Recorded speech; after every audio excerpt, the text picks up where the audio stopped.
5th June 1947. KRITI Samarpana, dedication of a book. After leaving your house in Madras the day before yesterday night, I reached the ashram yesterday morning by 7 o'clock.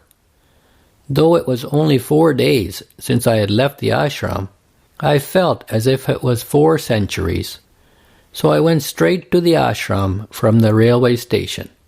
Bhagavan was taking his breakfast. When I prostrated before him and stood up, he said, "You have come back? So soon?"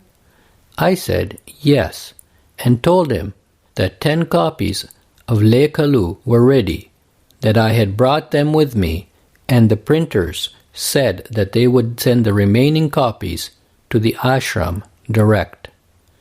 Bhagavan said yes, and remained indifferent. After finishing my bath, etc., I took the bundle of books and went to the ashram office, but the Sarvadhikari was not there.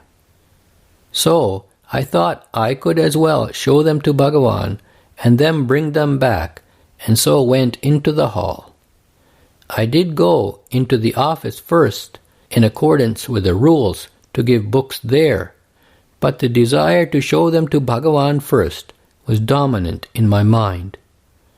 Whatever it be, taking advantage of the absence of the Sarvadhikari from the office, I went to the hall first. Bhagavan was reading the newspaper and appeared not to notice me. Afraid of giving the books into his hands, I placed them on the stool nearby. In dedicating a book, it is usual to honor the person to whom it is dedicated by offering them fruits, flowers, and presents according to the author's ability. But you know the proverb, "For a God as big as a mountain, can you offer flowers, etc., mountain high?" For Bhagavan, what is it that we could offer for worship? Even so, if I wanted to offer any of the classical puja articles, such as patram, sacred green leaves, pushpam, flowers, phalam, fruits, toyam, water, I was afraid Bhagavan would again scold me, as he had done recently. So I merely folded my hands to salute him. You know what a nice thing happened then? As I bent down to prostrate, a devotee came there with a group of Brahmins and, with a plate full of flowers, fruits, agarbattis, incense sticks, arka nuts, beta leaves, etc., and placed it by the side of the books.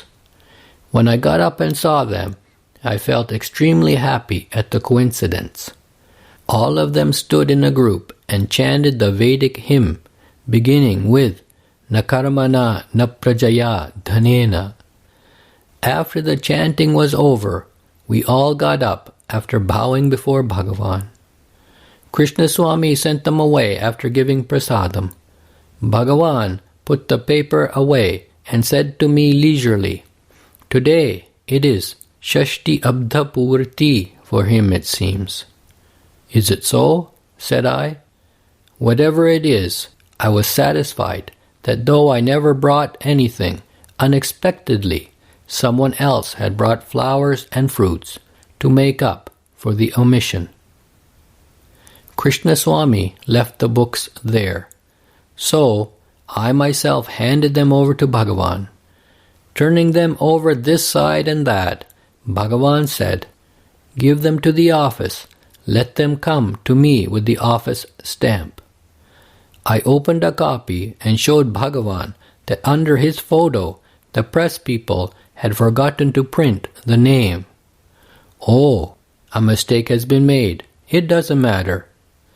The namam, name, has merged in the rupam, form. Give them to the office," said Bhagavan.